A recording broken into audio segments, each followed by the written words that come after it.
In the realm of Dungeons and Dragons, the Chuul emerges as a formidable creature lurking in the shadows of murky swamps and subterranean caverns. Towering over its prey with a grotesque blend of crustacean and arachnid features, the Chuul is a menacing sight to behold. Its powerful pincers and armored carapace make it a fearsome adversary, capable of rending flesh and trapping its victims with ruthless efficiency. Known for its insatiable hunger, the Chuul hunts relentlessly, preying upon unsuspecting creatures that stray into its domain. Now that we know what the Chuul is, let's talk features.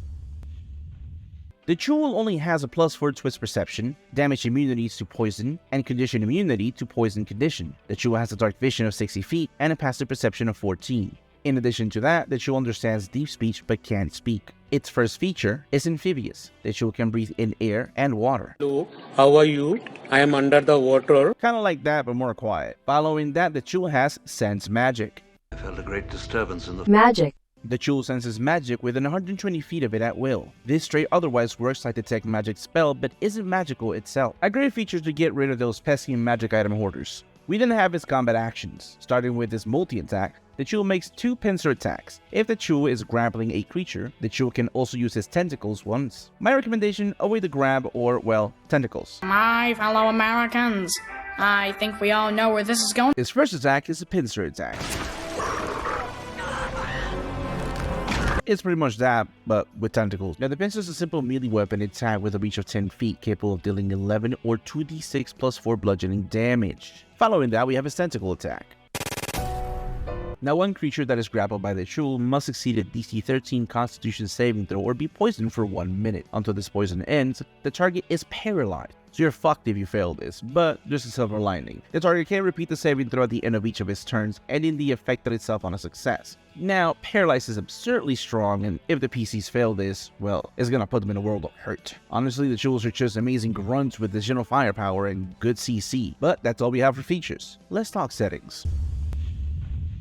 Here are 3 settings that could work for your world. Number 1, we have the ruins of Zalgothor. Deep within the forsaken swamps of Zalgothor lies the remnants of an ancient Aboleth empire. Adventurers drawn by the legends of lost treasures gather at the edge of the treacherous marsh. They form a motley crew, each harboring their own reasons for seeking fortune amidst the ruins. Little do they know that lurking in the shadows are the Chuuls, obedient minions of the Aboleth that still slumber deep within the heart of Zalgothor. As the adventurers delve into the decaying ruins, they encounter traps, puzzles, and guardian creatures left by the Aboleth to protect their secrets. The Chuuls, their sense honed by the Aboleth's commands, watch their every move, biding their time to strike. The adventurers must navigate the web of intrigue woven within Ibnholm's mysterious landscape. As they gather fragments of forgotten lore and delve into forbidden libraries, they gradually uncover the true nature of the Chuul's presence. To reach the hidden chamber, they must confront the Aboleth's mind-controlled minions and unravel the twisted history that ties the Chuuls to Ibnholm's darkest secrets. Failure to do so may result in the Aboleth's resurgence and the city's ultimate demise. A recommendation for the Enigma of Ibnholm is to play it as closely as a Lovecraftian fashion. That would definitely add some amazing intrigue to the game. Now, for our last setting, we have the Paradox Portal. In a realm where time and space intertwine, a group of adventurers find themselves embarking on a perilous quest to unlock the secrets of the Paradox Portal. Legends tell of an ancient Chuul that guards the gateway, a creature whose power over time is both awe-inspiring and terrifying. As the adventurers venture deeper into the labyrinthine corridors of the shifting dungeon, they come face to face with the Chuul, an entity with the ability to manipulate time itself. However, they soon discover a shocking twist. The Chuul is not a servant of the Aboleth,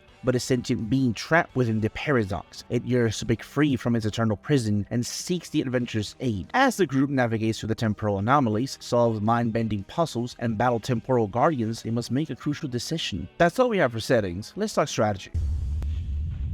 For general combat strategy, when employing a Chuul in combat, a simple yet effective strategy is to utilize his superior grappling ability and debilitating poison to incapacitate enemies and inflict significant damage. The Chuul's multi-attack with its pincers and tentacles allow it to control the battlefield and hinder opponents. The one key factor for the Chuul is to maintain control. The Chuul focuses on maintaining control over its grappled targets, leaving them rending and saying, "That's a goddamn sign. That means the bitch got to drop on us. My back is against the wall. This is not a test. It's the real deal.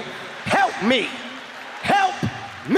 using its multi-attack to make pincer attacks against another creature within reach. It can alternate between grappling new targets and utilizing its tentacles against previously grasped foes, spreading its debilitating poison and preventing enemies from mounting an effective resistance. Overall, the Chuul's simple combat strategy revolves around utilizing its grapple and poison abilities to restrain and incapacitate foes. That sounds like a broken record, but it's simple as that. It's all you can do. Now, for an interesting and unique combat strategy, the Chuul, already a challenging opponent, now employs a unique and unpredictable combat strategy that keeps adventurers on their toes. It utilizes a combination of opponent abilities, heightened mobility, and disruptive tactics to create chaos on the battlefield. Our first ability is Lurking Shadow. The Chuul gains the ability to merge with shadows, becoming nearly invisible to the naked eye. As a bonus action, the Chuul can activate Lurking Shadows, granting an advantage on dexterity stealth checks and making it difficult to target. This ability allows the Chuul to surprise unsuspecting adventurers and strike with deadly precision. The second ability is Tidal Surge. The Chuul harnesses the power of water, creating a devastating tidal surge that engulfs its enemy. Once per encounter, as an action,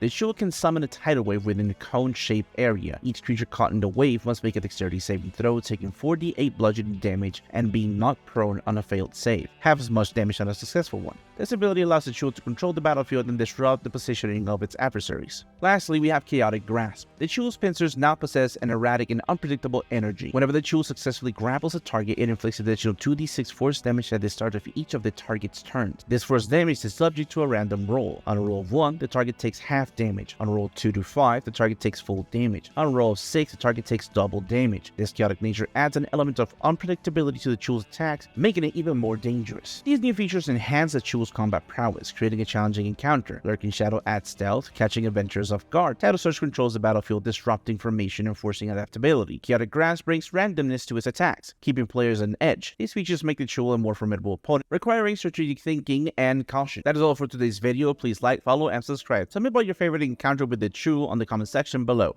Have a good one.